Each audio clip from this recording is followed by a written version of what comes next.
Welcome back to our channel. Present మనం ఏ యుగంలో ఉన్నాం. అయినా శారీరక సమస్యల గురించి డాక్టర్‌ని వెళ్ళాలన్నా, కలవాలన్నా, ఎవరితో అయినా మాట్లాడాలన్నా చాలా ఇబ్బందిగా ఫీల్ అవుతుంటాం. సో, ఆ ఇబ్బందే బిఫోర్ మ్యారేజే గావచ్చు, ఆఫ్టర్ మ్యారేజే గావచ్చు, సంసార జీవితాన్ని ఇంకా ఇబ్బంది పెట్టే పరిస్థితికొస్తది. సో, అలాంటి అంశాలే మనం మాట్లాడదాం. ప్రజెంట్ మనతోటి డాక్టర్ సిఎల్ వెంకట్రావు గారున్నారు. సార్ నమస్తే. నమస్తే. సార్ నిజంగానే ఏ యుగంలో ఉన్నాం. కానీ ఇంకా కొన్ని ఇష్యూస్‌ని చాలా సెన్సిటైజ్‌గానే భావిస్తుంది యువత. యువతే కాదు, హ్మ్. సమాజమే లైంగిక విజ్ఞానం గురించి మాట్లాడితే ఏదో తప్పు చేస్తున్నట్టు భావిస్తారు. నన్నే చాలామంది అడిగారు, హ్మ్. మీరేంటి? మీ స్థాయి ఏంటి? హ్మ్.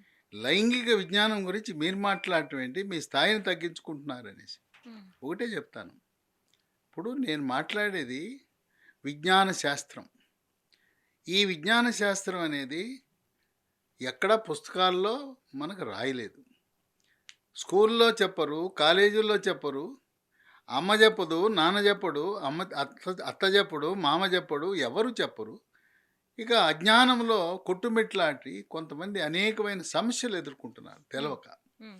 కనుక అది ఏంటి, పాశ్చాత్య దేశాల్లో గానీ, అమెరికాలో గానీ లైంగిక విజ్ఞానం గురించి స్కూళ్ళలో బోధిస్తారు. అక్కడి ఇప్పుడు నుంచి అది వాళ్ళకి అక్కడ స్టార్ట్ అవుతది లైంగిక నాలెడ్జ్. విజ్ఞానము వాళ్ళకి బోధించటము, పురుషాంగాలు, స్త్రీ అవయవాలు, ఈ జననేంద్రియాల గురించి చెప్పటము, తర్వాత పిల్లలు ఎలా పుడతారు, పిల్లలు పుట్టకుండా ఏం జాగ్రత్తలు తీసుకోవాలి. తర్వాత పాశ్చాత్య దేశాలు, అమెరికాలో వివాహం ముందే వాళ్ళు లైంగిక జీవితాన్ని అనుభవిస్తారనేది అందరికీ తెలుసు.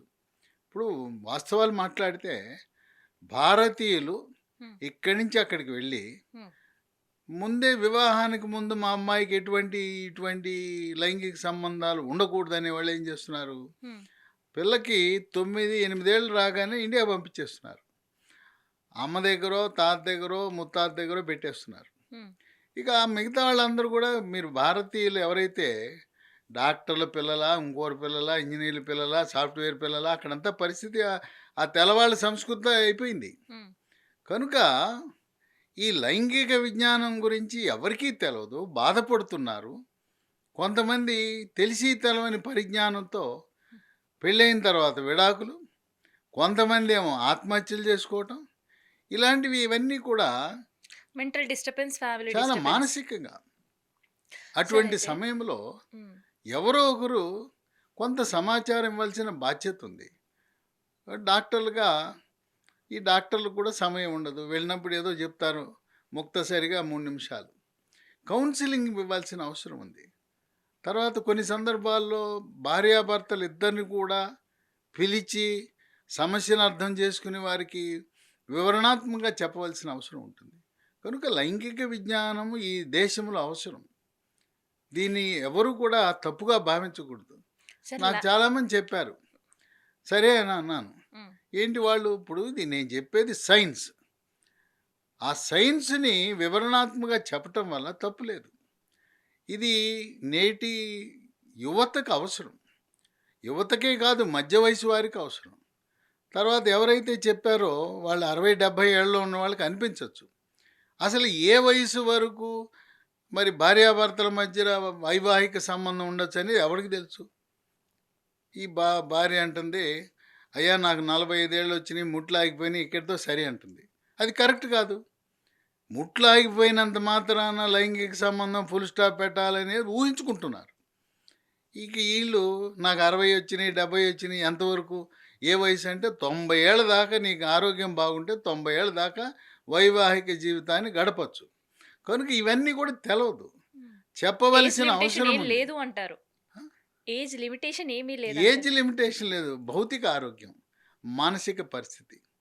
తర్వాత దీని గురించి అవగాహన చాలా ముఖ్యం. ఒక అపోహ ఉంది సమాజంలో. మగపిల్లలన్నాక హస్తప్రయోగం చేయటం సర్వసాధారణం. వాడు అన్నిటికీ దానికే లింక్ పెడతాడు, ముడేస్తాడు. నేను చిన్నతనంలో స్కూలు, కాలేజీలో ఉండగా హస్తప్రయోగం చేసుకోవటం వల్ల ఈరోజు ఇది వచ్చేసిందని ముడేస్తాడు. అసలు హస్తప్రయోగం సర్వసాధారణం. హస్తప్రయోగం చేసుకోవడంలో తప్పే లేదు. అయితే మితిమీరి ఏది అతి చేయకూడదు. రోజుకోసారి హస్తప్రయోగం చేసుకుంటారు. తప్పేముంది దానికి? దానివల్ల ఏమి లైంగిక బలహీనత రాదు. ఈ హస్తప్రయోగం గురించి ఊహలు ఏం చేస్తారు? అమ్మ నా వీర్యం అంతా ఎళ్ళిపోతా ఉంది. హ్మ్. వీర్యం ఎంత ఎళ్ళిపోతే అంత ఉత్పత్తి అవుతుంది. హ్మ్. బావిలో నీరు ఊరినట్టు ఊరుతుంది. పాతదెళ్ళిపోతే కొత్తదొస్తుంది. తర్వాత రాత్రిపూట సి స్ఖలనం జరిగితే, వీర్యం లీక్ అయితే అదేదో పెద్ద అమ్మో! నాకు జరగరానిది జరిగిపోయిందనుకుంటాడు. అది కూడా సర్వసాధారణం. హస్తప్రయోగం చేసుకుంటే అది ఖాళీ అయిపోయింది. కుండ ఖాళీ అయిపోయింది. రాత్రిపూట లీక్ అవ్వదు.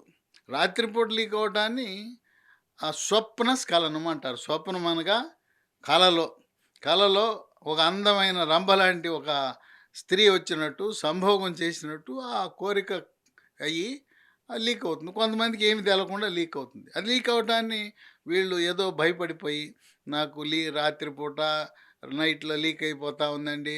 నాకు పిల్లలు పుడతారా? హస్తప్రయోగానికి, పిల్లలు పుట్టడానికి, హస్తప్రయోగానికి, అంగస్తంభనకి ఎటువంటి సంబంధం లేనే లేదు.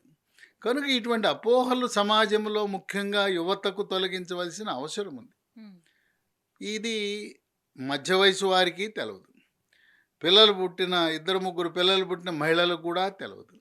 కనుక మనకి పెళ్లి చేయగానే అమ్మ చెప్పదు, అత్త చెప్పదు, ఎవరు చెప్పరు. అమ్మాయికి హ్మ్. లైంగిక విజ్ఞానం ఉండదు, అబ్బాయికి లైంగిక విజ్ఞానం తెలవదు. అయోమయంలో గందరగోళంలో కొట్టుమిట్టాడుతుంటారు.